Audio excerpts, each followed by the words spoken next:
Hello students, good morning to all of you. बेटा, जो हमारा जो चैप्टर चल रहा है उसका इशू ऑफ शेयर का टॉपिक जो चला है, चैप्टर नंबर 7 जो हमारे पास है। तो बेटा, इसमें आज हम एक नया टॉपिक लेकर आएंगे।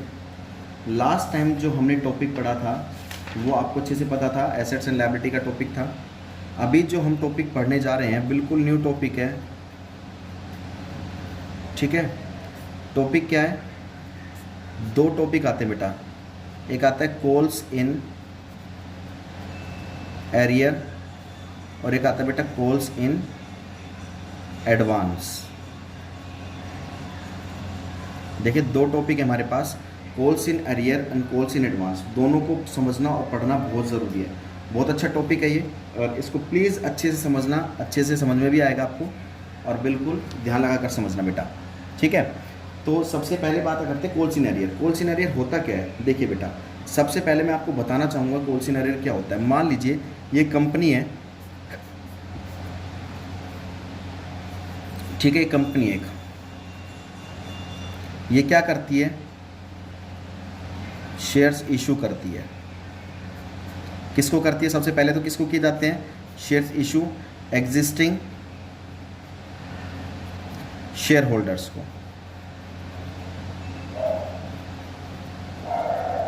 और बचे कुचे किसको करती है बेटा?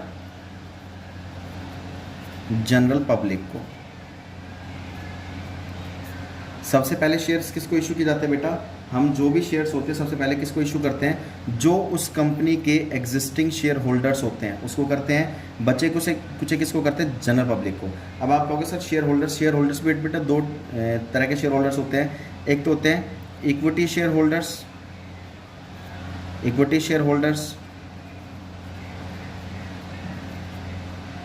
और एक होता है बेटा प्रेफरेंस शेयर होल्डर्स।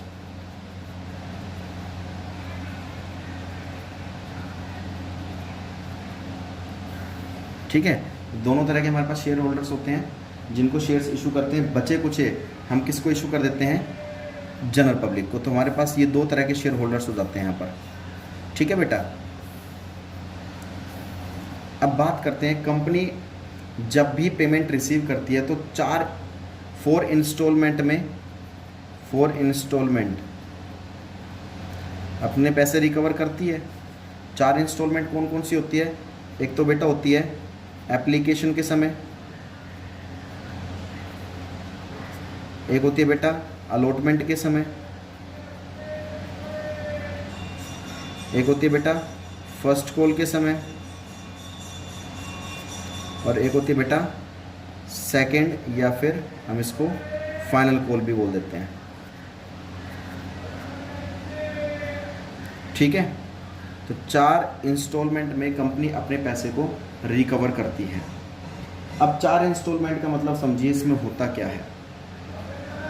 हमारे पास 4 इंस्टॉलमेंट आ गई कंपनी के पास। कंपनी हमेशा कभी भी एक साथ पैसे नहीं लेती है, और ना ही कोई इतना शेयर होल्डर धनवान होता है, ना ही कोई जनरल पब्लिक इतनी धनवान होती है जो कंपनी को एक टाइम में सारा पैसा पेमेंट कर दे।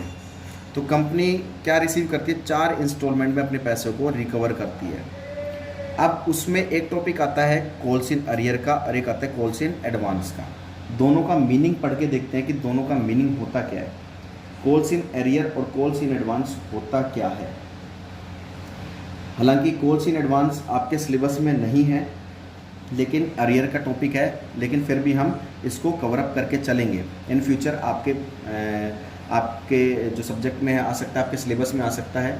ठीक है, तो दोनों टॉपिक पढ़ के चलेंगे हम। तो हालांकि आपकी बुक में भी दिया हुआ है ये टॉपिक, लेकिन वो सिलेबस में नहीं आएगा। पहले आता था बेटा, अब ख़त्म कर रखा है उसको। तो कॉल्स इन अरियर, मान लीजिए एक शेयर होल्डर है, ये व्यक्ति है, शेयर होल्डर है ये। ठीक है, इसने कंपनी के शेयर परचेज़ किए हैं। इसने क्या किए हैं? एक कंपनी के शेयर परचेज़ किए हैं। ठीक है, ये एक व्यक्ति है, चाहे इसे पब्लिक मान लीजिए, चाहे इसको शेयर होल्डर मान लीजिए। इसने क्या किया? एक कंपनी के शेयर परचेज़ कर लिए, सारे परचेज़ कर लिए, सारे। ठीक है, all share purchase of company, एक कंपनी के सारे शेयर परचेज कर लिए इस व्यक्ति ने। अब हुआ क्या? हुआ ये कि उसने बेटा एप्लीकेशन की पेमेंट कर दी, उसके पास पैसा था, एप्लीकेशन की पेमेंट कर दी, उसने अलॉटमेंट की भी पेमेंट कर दी। फॉर एग्जाम्पल उसने बेटा, उसके पास पैसा था, उसने फर्स्ट कॉल की भी पेमेंट कर दी, उसके पास पैसा था, कर दी उसने पेमेंट। अब उसके पास पैसे ख़त्म हो गए, उसके पास पैसे नहीं है। जब फाइनल कॉल पेमेंट करने का टाइम आया, उसने कहा कि भाई मेरे पास पैसे नहीं है, मैं पे नहीं कर सकता। किसने? इसने कंपनी को कहा, इस व्यक्ति ने कंपनी को कहा कि मेरे पास पैसे नहीं है, मैंने आपकी एप्लीकेशन की पेमेंट कर दी, मैंने आपके अलॉटमेंट की पेमेंट कर दी और मैंने आपके फर्स्ट कॉल की पेमेंट कर दी, अभी मेरे पास कोई पैसा नहीं है, अब मैं आपको फाइनल कॉल की पेमेंट नहीं कर सकता। तो बेटा ध्यान रखिए, जब कोई शेयर होल्डर मतलब कोई भी हो सकता है, चाहे वो शेयर होल्डर या फिर पब्लिक हो, जब कोई व्यक्ति किसी कंपनी के शेयर की पेमेंट नहीं करता, किसी कॉल्स की पेमेंट नहीं करता, हो सकता है वो अलॉटमेंट भी हो सकता है फर्स्ट कॉल भी हो सकता है, फाइनल कॉल भी हो। अब हमने मान ली उसने फाइनल कॉल की पेमेंट नहीं की है, तो बेटा वो कहलाता है calls in arrear. Calls in arrear यानी कि अरियर मतलब क्या होता है? बकाया, अभी बकाया है, उसने पेमेंट नहीं की है। ये बात समझ में आ रही है? तो कॉल्स इन अरियर क्या होता है? कॉल्स इन अरियर का मतलब यही होता है कि जब कोई शेयर होल्डर या पब्लिक कंपनी के किसी कॉल्स की पेमेंट नहीं करता है तो वो बेटा कॉल्स इन अरियर कहलाता है। ठीक है, तो आप कहोगे सर, अगर आपका क्वेश्चन होगा सर जब इसने पेमेंट नहीं की तो फिर ऐसे तो हर कोई व्यक्ति ऐसे कर सकता है। बेटा बिल्कुल आपकी बात सोचना बिल्कुल ठीक है, बिल्कुल हर कोई व्यक्ति ऐसा कर सकता है। जब कोई व्यक्ति किसी कॉल्स की पेमेंट नहीं करता है ना, तो कंपनी बेटा इतनी बेवकूफ़ नहीं है, ऐसे तो हर व्यक्ति फ्रॉड कर सकता है, कंपनी के शेयर लेके और कंपनी को मना कर देगा मेरे पास पैसे नहीं है। कंपनी उस केस में क्या करती है, इसको जितने भी शेयर दे रखे थे ना कंपनी ने, वो सारे जब्त कर लेती है, इससे छीन लेती है। ठीक है, फिर अब आपका दूसरा क्वेश्चन ये होगा कि सर जो इसने ये पेमेंट कर रखी है वो, बेटा ये भी इसकी जब्त हो जाती है। ठीक है, ये पहले ही सिचुएशन कंडीशन पहले ही रख दी जाती है कि अगर आपने किसी कॉल्स की पेमेंट नहीं की तो आपके शेयर्स जो कंपनी ने इसको दे रखे थे ना, शेयर्स जितने भी शेयर दे रखे थे वो इससे छीन लेगी, और जो इसने पेमेंट कर रखी थी ये वाली, ये भी इसकी वापस नहीं करेगी, कंपनी अपने पास ही रख लेती है। ठीक है, तो जब कोई शेयर होल्डर किसी कॉल्स की पेमेंट नहीं करता तो वो क्या कहलाता है बेटा? Calls in arrear. अब बात करते हैं बेटा कॉल्स इन एडवांस।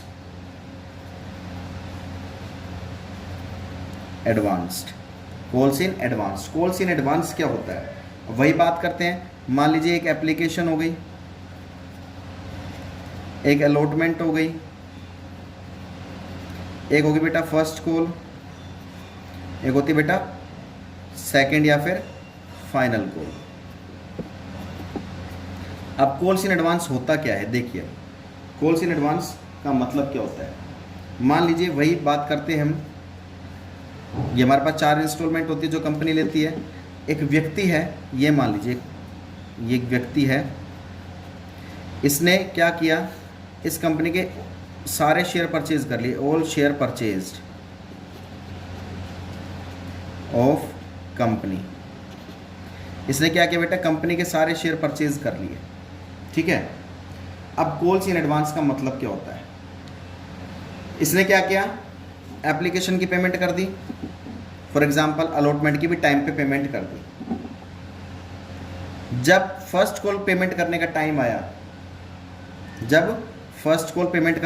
आया, इसके पास इतना पैसा था कि इसी के टाइम पे इसने फर्स्ट कॉल की तो पेमेंट कर दी, साथ में इसने उसी दिन सेकंड कॉल की भी पेमेंट कर दी। फर्स्ट कॉल के समय ही इसने एडवांस में, कहते हैं ना कॉल्स इन एडवांस, उसने एडवांस में सेकंड कॉल की भी पेमेंट कर दी। फर्स्ट कॉल के समय सेकंड कॉल की भी पेमेंट कर दी, क्योंकि इसके पास पैसा था, सफिशिएंट पैसा था। इसने क्या किया? फर्स्ट कॉल के समय सेकंड कॉल की भी पेमेंट कर दी। तो दैट इज बेटा calls in advance. Calls in advance होता है, कॉल्स इन अरियर और कॉल्स इन एडवांस का मतलब ये होता है, इसने एडवांस में पेमेंट कर दी। तो बेटा आज तो ये आप थ्योरेटिकल टॉपिक इसको अच्छे से समझिए, पढ़िए। ठीक है, नेक्स्ट वीडियो में आपको इसका प्रैक्टिकल्स क्वेश्चन को कराऊंगा। ठीक है बेटा, तब तक के लिए बेटा बिल्कुल इस टॉपिक को बेटा बिल्कुल छोड़ना नहीं है, आपको अच्छे से पढ़ना है, रेगुलर पढ़ना है। और बेटा सैटरडे को बिल्कुल आपकी जूम ऐप पे लाइव क्लास होगी, डाउट सेशन होगा, उस पर आपका डाउट आपके लिए जाएंगे। लेकिन मंडे टू फ्राइडे आपकी ऐसे ही वीडियोस आती रहेंगी, आपको अच्छे से पढ़ना है, समझना है बिल्कुल। तब तक के लिए बेटा बिल्कुल सेफ रहिए, बिल्कुल सुरक्षित रहिए। जय हिंद, जय भारत।